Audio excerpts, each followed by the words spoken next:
Hi all welcome back to Yash ಅಡುಗೆ ಮನೆ. ನಾನು ಬಂದಿರೋದು ಮತ್ತೊಂದು ಸೂಪರ್ ಟೇಸ್ಟಿಯಾಗಿರುವಂಥ ರೆಸಿಪಿಯೊಂದಿಗೆ. ಅದಕ್ಕಿಂತ ಮುಂಚೆ ನಮ್ಮ ಮನೆಯಲ್ಲಿ ಗ್ರಾಸರಿ ಎಲ್ಲ ಖಾಲಿಯಾಗಿತ್ತು, ತಂದಿದ್ವಿ, ಅದೆಲ್ಲ ಫಿಲ್ ಮಾಡ್ತಿದ್ದೀನಿ. ಅದ್ರದ್ದು ಕೂಡ ಒಂದು ಸ್ವಲ್ಪ ವಿಡಿಯೋ ತಗೊಂಡಿದ್ದೆ, ಅದು ಕೂಡ ಹಾಕಿದ್ದೀನಿ. ಅದೆಲ್ಲ ಫಿಲ್ ಮಾಡಿದ್ಮೇಲೆ ಈ ರೆಸಿಪಿನ ತೋರಿಸ್ತೀನಿ.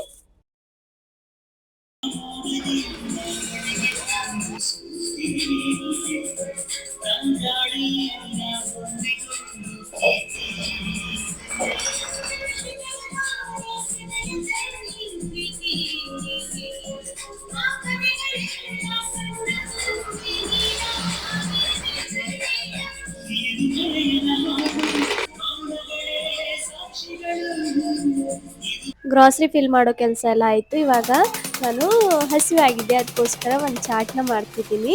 ಕುರ್ಕುರೆಯಿಂದ ಒಂದು ಪ್ಯಾಕೆಟ್ ಕುರ್ಕುರೆನ ತೊಗೊಂಡಿದ್ದೀನಿ. ಚೆನ್ನಾಗಿ ಪುಡಿ ಪುಡಿ ಮಾಡಿದ್ದೀನಿ. ಹಾಗೆ ಒಂದು 5 ರೂಪಾಯಿದು ಬಿಂಗೋ ತೊಗೊಂಡು ಅದು ಪುಡಿ ಪುಡಿ ಮಾಡಿ ಇವಾಗ ಒಂದು ಬೌಲ್ನಲ್ಲಿ ಅದು ಅವೆರಡನ್ನೂ ಹಾಕ್ಕೊಂಡು, ಹಾಗೆ ಅದ್ರ ಜೊತೆಗೆ ಒಂದು ಪುಡಿ ಸೇವ ಬುಜ್ಜಿ ಮತ್ತು ಒಂದು ಪುಡಿ ಖಾರ ಬೂಂದಿನ ಹಾಕಿದ್ದೀನಿ. ಹಾಕಿ ಚೆನ್ನಾಗಿ ಮಿಕ್ಸ್ ಮಾಡಿ ಒಂದು 5 ರೂಪಾಯಿದು ಗ್ರೀನ್ ಬಿಂಗೋ ಕೂಡ ಹಾಕಿದ್ದೀನಿ, ಚೆನ್ನಾಗಿರುತ್ತೆ ಅಂತ.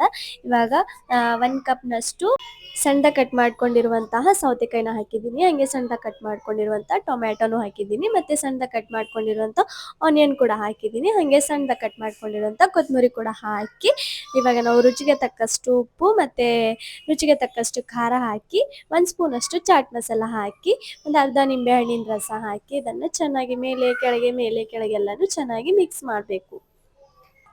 ಮಿಕ್ಸ್ ಮಾಡಿದ ಮೇಲೆ ರೆಡಿ ಆಯಿತು ನಮ್ಮ ಸೂಪರ್ ಟೇಸ್ಟಿ ಆಗಿರುವಂತಹ ಕುರ್ಕುರೆ ಮತ್ತು ಬಿಂಗೋಯಿಂದ ಮಾಡಿರುವಂತಹ ಚಾಟ್. ಒಂದು 5 ನಿಮಿಷದಲ್ಲಿ ರೆಡಿ ಮಾಡಿದ್ದೀನಿ ನಾನು. ಹಸಿವಾದಾಗ ಈ ಥರ ಚಾಟ್ನ ನೀವು ಒಂದ್ಸತಿ ಟ್ರೈ ಮಾಡಿ. ಈವ್ನಿಂಗ್ ಟೈಮಲ್ಲಿ ಸೂಪರ್ ಆಗಿರುತ್ತೆ ತಿನ್ನೋದಕ್ಕೆ ಕೂಡ. ಈ ವಿಡಿಯೋ ಇಷ್ಟವಾದಲ್ಲಿ ಒಂದು ಲೈಕ್, ಶೇರ್, ಕಾಮೆಂಟ್ ಮತ್ತು ನಮ್ಮ ಚಾನಲ್ನ ಸಬ್ಸ್ಕ್ರೈಬ್ ಮಾಡೋದನ್ನು ಮರಿಬೇಡಿ. ಮತ್ತೊಂದು ವಿಡಿಯೋದಲ್ಲಿ ಮತ್ತೊಂದು ಹೊಸ ರೆಸಿಪಿಯೊಂದಿಗೆ ಸಿಗ್ತೀನಿ. ಅಲ್ಲಿವರೆಗೂ ಬಾಯ್.